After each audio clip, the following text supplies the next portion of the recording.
So we are now going to create an event.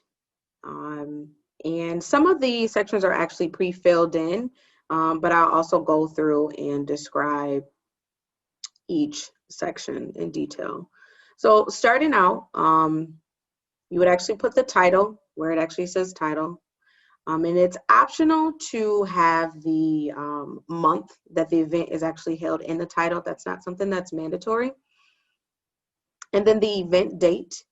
When you actually click on this box, a calendar does pop up here and it does select a time. You can keep that time there, but in this case, we're going to erase it because there's a next section that says event time.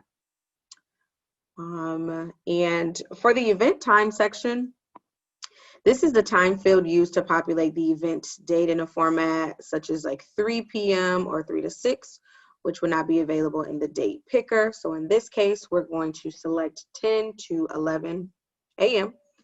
The expiration date portion is where you have the option to select an expiration date, which is the date and time your event offering will end. If you do not include an expiration date, you will need to log back into your account to manually close the event via the status below. To manually end your event offering, you will need to move the status of your event from open to close. for the event location. If you are having an event at a physical location, you would write the address information here. However, in this case, because it is held virtually, we're going to have Zoom. For event details, this is where you actually just write the details for your event. And below is the event snippet, which is kind of just like a brief summary of your event. You do not have to have both fields filled in. That is optional for this case. We're going to just have the event details. Event features. This is where you would write out a list of features for your event. For example, if food will be provided, you would write that information here.